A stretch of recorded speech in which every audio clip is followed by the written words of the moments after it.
This is News Now, coming to you live from iBrandTV News Studio in the commercial hub of the nation. My name is Margaret Opera. But first, the headlines. President Muhammadu Buhari withheld assent to the 2021 Electoral Act Amendment Bill. Federal government says it has digitalized payment for the Nigerian passport. Independent National Electoral Commission (INEC) maintained its ground on deployment of technology in forthcoming elections. Nigeria's Minister of Communications and Digital Economy unveils Office for Nigerian Digital Innovation.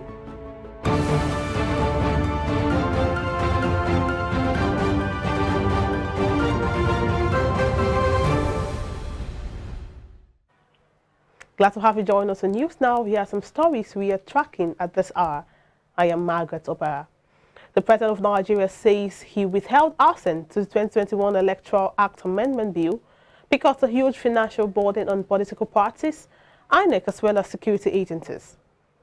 In a letter read by Senate President Ahmad Lawan on Tuesday's plenary, Buhari specifically noted that using direct mode of primaries to determine election candidates will have huge financial impact on political parties.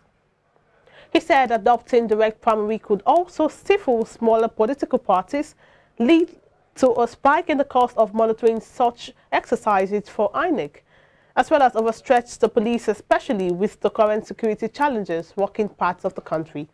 The fate of the 2021 Electoral Act Amendment Bill now lies with the National Assembly.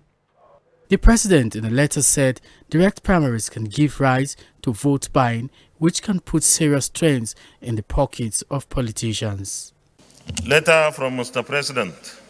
Further to the letter dated 18th November 2021, forwarded for presidential assent, the Electoral Act Amendment Bill 2021 as passed by the National Assembly. I have received informed advice from relevant ministries, departments, and agencies of the government, and have also carefully reviewed the bill in light of the current realities prevalent in the Federal Republic of Nigeria in the circumstances.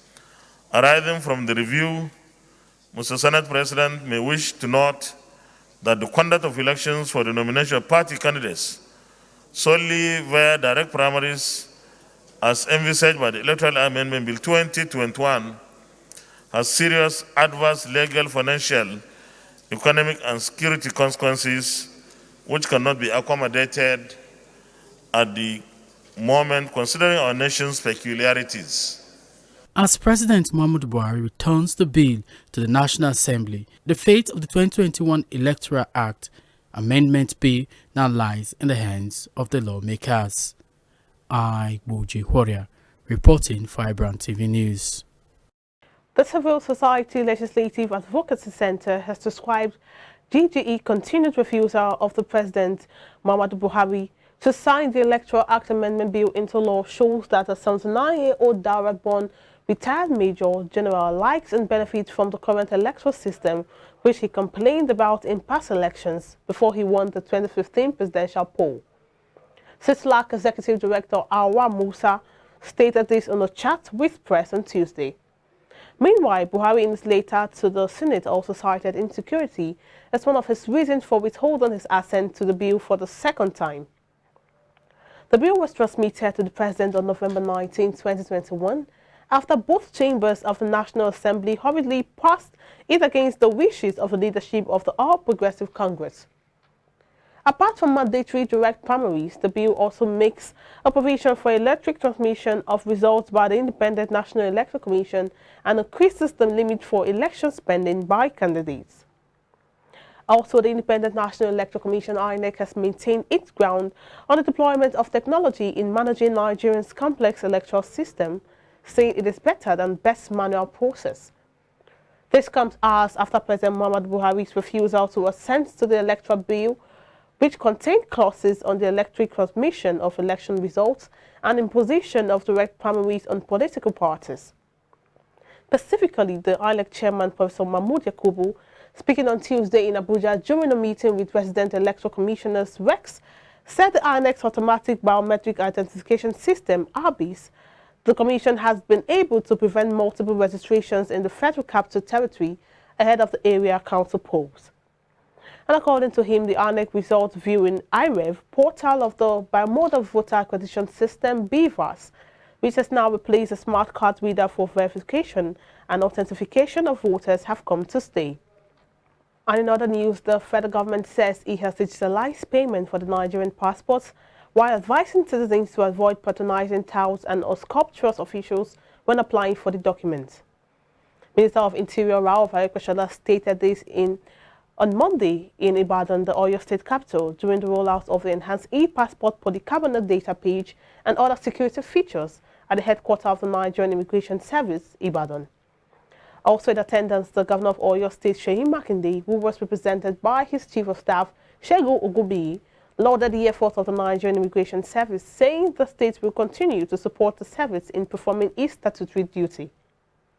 The enhanced electronic passport is a great improvement on the biometric ordinary electronic passport, which Nigeria adopted in 2007 as a deliberate step towards curbing of forgery, impersonation, and other forms of travel document fraud associated with the old machine-readable passport regime. For the maximum of 6 weeks, to be sure that this applicant is not a non-Nigerian. As to the details of how we do that, leave that to us. They will be sure that you are Nigerian before you can have our passport. The enhanced electronic passport comes in 3 categories, which gives opportunity for applicant to make choice. We have the 32-page 5-year validity category, the 64-page 5-year validity category, and the 64-page 10-year validity. Each of these categories comes in polycarbonate technology with additional 25 security features over the current electronic passport. Some of these features include the polycarbonate data page, which is water resistant, watermark, hologram, fingerprinting, laser engraving, among others. The Nigeria's Minister of Communications and Digital Economy has unveiled the Office of the Nigerian Digital Innovation, UNDI, after the successful merge of 2 of its subsidiaries in the agency. This was in a statement on Monday by the agency's Head of Corporate Affairs and External Relations, Hadiza Umar. Umar said the management of the NITDA, in its effort to streamline its activities, promote efficiency and effective use of resources, decided on the establishment of a single body capable of directing the activities of both subsidiaries as one.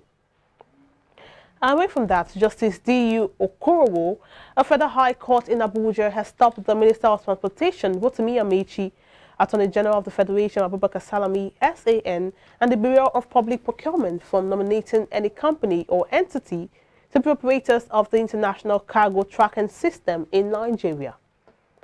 The order of the court was sequel to an ex parte motion marked FHC/ABJ/CS/158 filed by Incorporated Trustees of Citizens Advocacy for Social and Economic Rights, complaining about the official malfeasance associated with the ongoing process of appointing an implementation agent for the ITCN. A copy of the road order was obtained by journalists in Abuja on Tuesday. The Gombe State Commandant of the Nigerian Security and Civil Defense Corps, Samuel Wabulari, has denied a viral memo suggesting that Fulani herders had prepared to launch an attack on Birili local government area. The memo was allegedly signed on 17 December 2021 by one Danjuma Mohammed, the divisional officer in charge of Yamatu Deba, who claimed that it was based on an intelligence report. According to Wabulari, there was never such intelligence. Now, the chairman of the Nigerian Bar Association on Public Interest and Development Law, MBA Spidel, Dr. Monday Ubani, has condemned the recent decision by the Nigerian military to punish 2 of its officers, Privates Hannah Sophia and popular skate maker Abdul Ghaffar Ahmed, popularly known as Cute Abiola. While Private Hannah was detained for publicly accepting the marriage proposal by a National Youth Corps member, Qute Abiola was detained and punished for almost 3 weeks for allegedly contravening Navy's social media rules. In a statement on Tuesday, Ubani noted that while the Army and Navy deserve the right to maintain discipline amongst its officers, such actions must, however, be guided by the 1999 Constitution, which guarantees the rights of all citizens, including military officers. He particularly condemned the illegal detention of Private Hannah, Qute Abiola, and some other military officers who have suffered such fate, adding Constitution guarantees military officers' rights to marriage. On Qute Abiola's detention and punishment, Ubani said in quotes, "This young officer was detained by the Nigerian Navy for days without the knowledge of his family for allegedly contravening the military rules. The military must be mindful that Nigeria is not a banana republic where anything goes." End of quote. And moving on, the World Health Organization says there is now consistent evidence that the Omicron variant was outpacing Delta as COVID-19 continues to account for around 50,000 deaths worldwide every week. The World Health Director General told journalists at the agency's headquarters in Geneva that it was also more likely that people who had been vaccinated or recovered from the virus could be reinfected or infected. Just a month ago, Africa was reporting its lowest number of cases in 18 months. The WHO Director General reminded reporters on Monday, whereas last week it reported the fourth highest number of cases in a single week so far. According to new data released this year, 23 million children missed out on routine vaccines in 2020, the largest number in over a decade, increasing risks from preventable diseases like measles and polio. Still ahead, New Zealand delays border reopening over Omicron concerns. Details and more after this commercial break.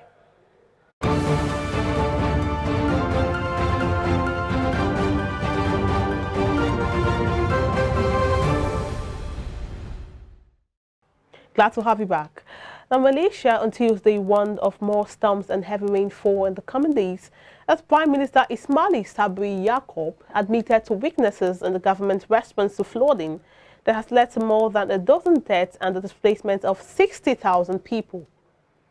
The country mobilized its army and other security agencies after torrential rain that began last Friday, which caused floods in 8 states. Authorities have been criticized by the public and lawmakers for their slow response, with some people trapped by flood waters for more than 2 days before being rescued, particularly in Selangor, the country's wealthiest and most populous region.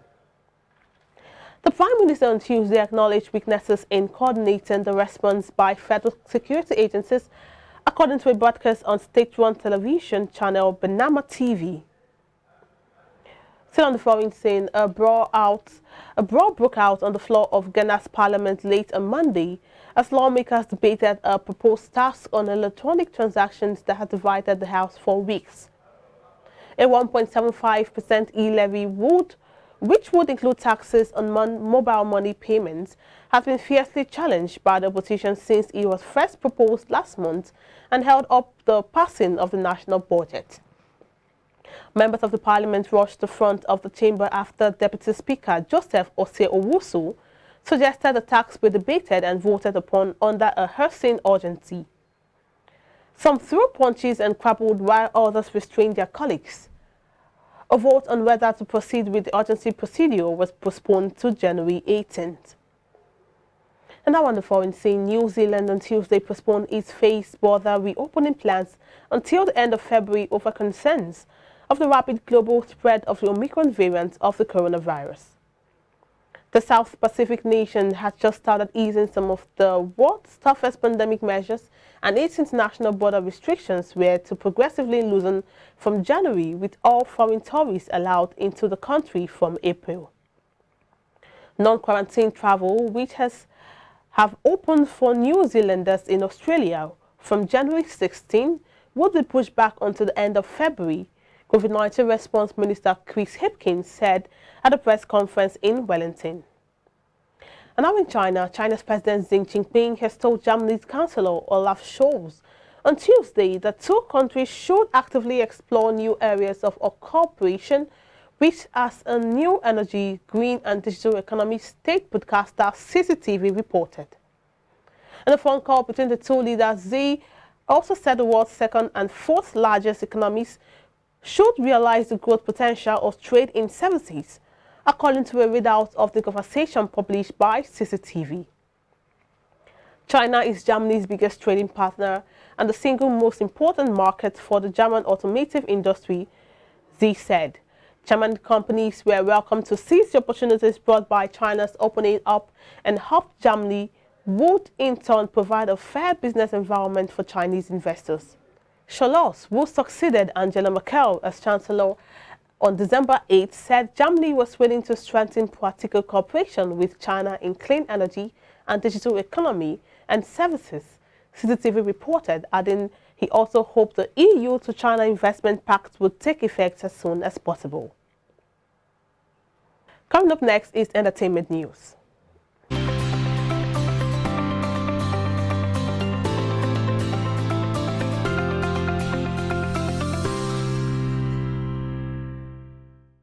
Hello and welcome to Entertainment News. I am Michelle Abanum. It's been an eventful year for Grammy Award-winning Afrobeat superstar Wizkid. From the massive reception of his Made in Lagos album, the success of Essence featuring Thames, to its remix with Justin Bieber on the deluxe version of the MIL album.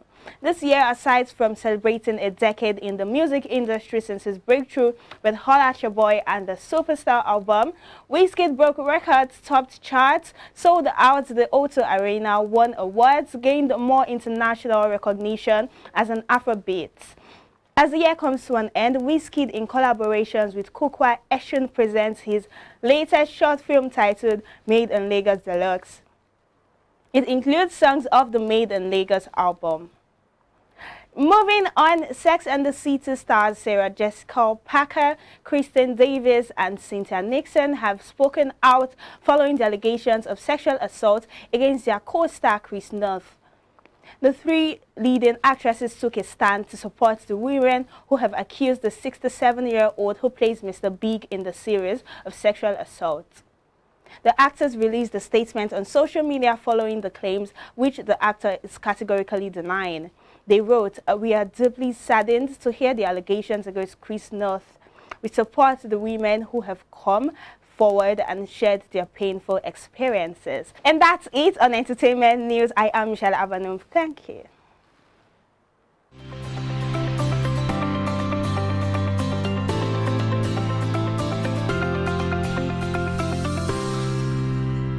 Thank you, Michelle. Coming up next is business news.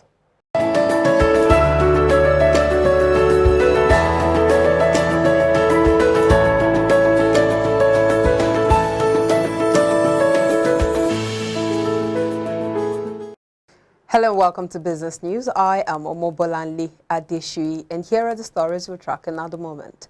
The Nigerian Communications Commission, NCC, has set $0.045 as the new international termination rate for voice services paid by overseas telecom carriers for terminating international calls on local networks in Nigeria.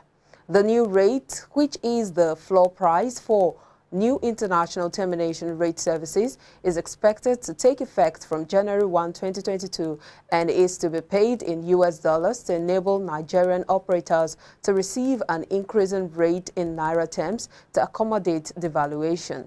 This disclosure is contained in a press statement issued by NCC's Director for Public Affairs, Ikechukwu Adinde, yesterday on its website. NCC in the statement said that no licensee shall charge and/or receive effective rate per minute below the determined new international termination rate floor rate.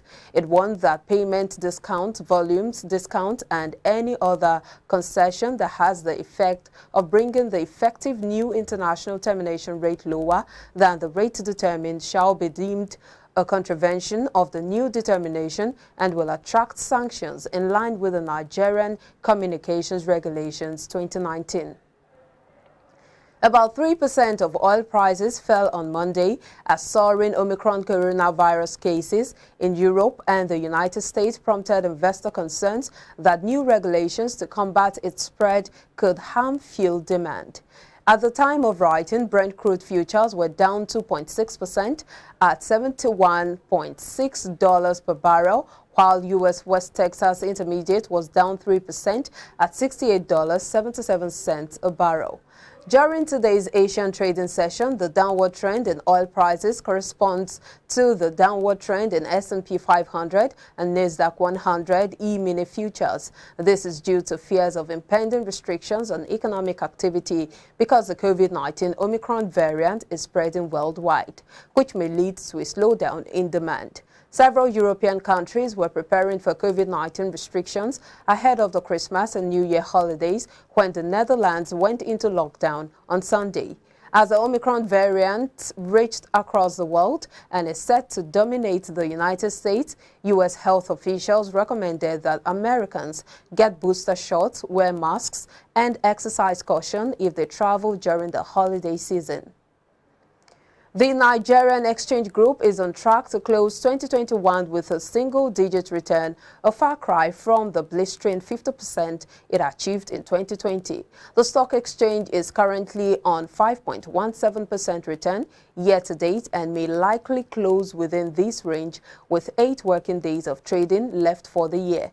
If stocks close at single digits as we project, then this will be the first time Nigerian stocks are closing at a return other than double digits or negative since 2005. Stocks have either returned negative or in double digits in the last 15 years, buttressing just how volatile Nigerian stocks can be. Nevertheless, Nigerian stocks are up 396% since the turn of the millennium in the last 20 years. However, Nigerian stocks have failed to pick up from the 50% surge recorded in 2020, largely due to changes in monetary policies and policy changes towards a higher interest rate environment for government securities swung investor sentiment back to fixed income securities. Foreign investor participation continued to fall due to foreign exchange-related crisis affecting the repatriation of funds. The exchange rate between the Naira and the US dollar closed at 414 Naira 8 kobo to the dollar at the official investors and exporters window. Naira started the week with a 0.07% gain against the US dollar on Monday to close at 414 Naira 8 kobo to the dollar compared to 415 Naira 7 kobo to the dollar recorded in the previous trading session.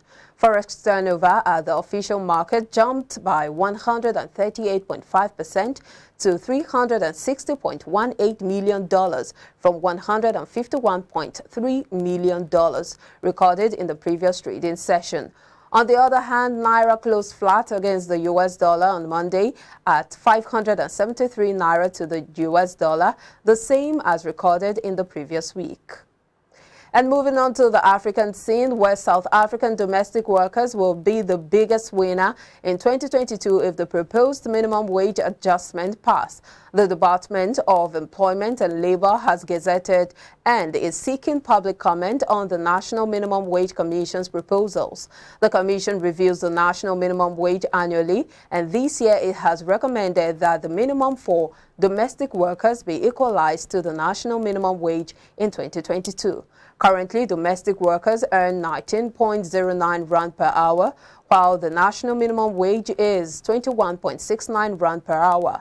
That's because the Minimum Wage Act set the rate for domestic workers at 75% of the national minimum wage in 2020 and 88% in 2021. But the idea was always to equalize it to 100% of the national minimum wage in 2022. For 2022, the majority of commissioners recommended that the national minimum wage be increased by 1% above inflation. But a minority view from 3 commissioners was that the wages should increase by 1.5% above inflation, in line with the adjustment made in 2021. And on the international scene, according to the director of the IRS's cybercrime unit, the agency confiscated $1.2 billion in cryptocurrency in 2021, a figure higher than the prior year's tally. According to a report by CNBC, the U.S. government has reportedly seized 170,000% more crypto this year than it did in 2019. In 2020, it was up to $137 million and $1.2 billion so far in 2021. The report stated that the government has been increasing its scrutiny of cryptocurrencies and consequently confiscating more of them.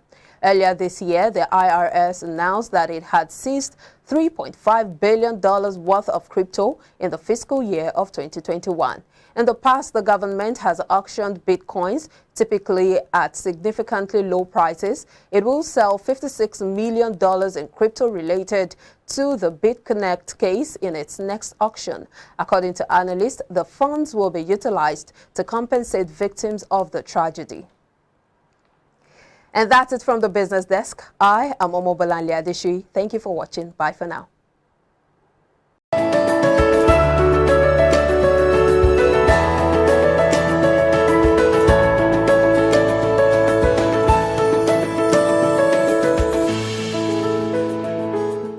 Thank you, Omobolanle. Up next is sports news.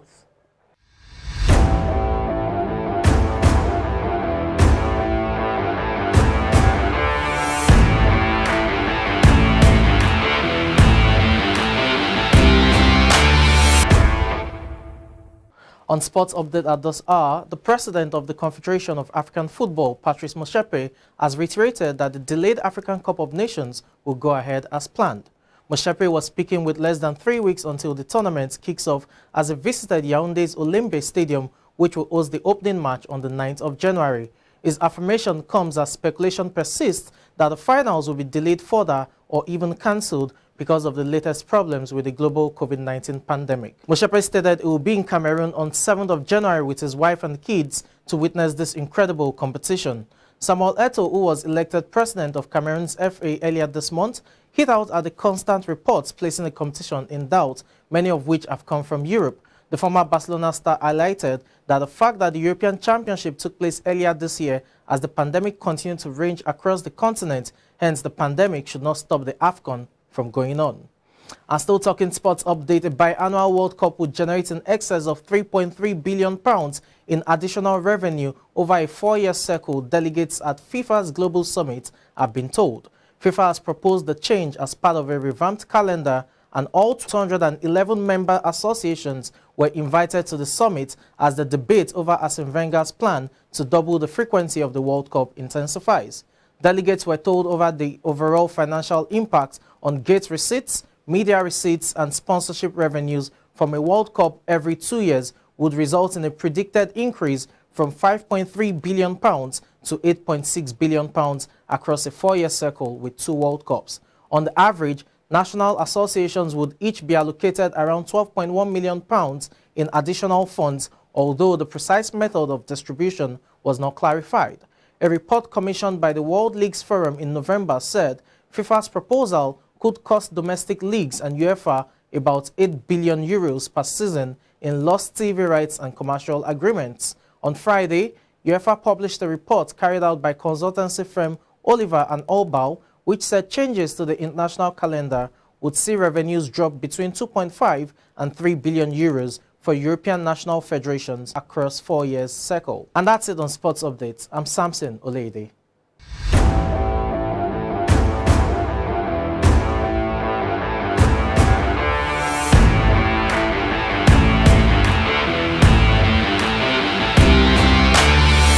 Thank you, Samson. And on that note, we call news now a wrap for this moment. For more news stories, please visit our website, follow all our social media platforms, and do well to tune in to Start Time channel 143 for more news updates. My name is Margaret Apara. Thanks for watching.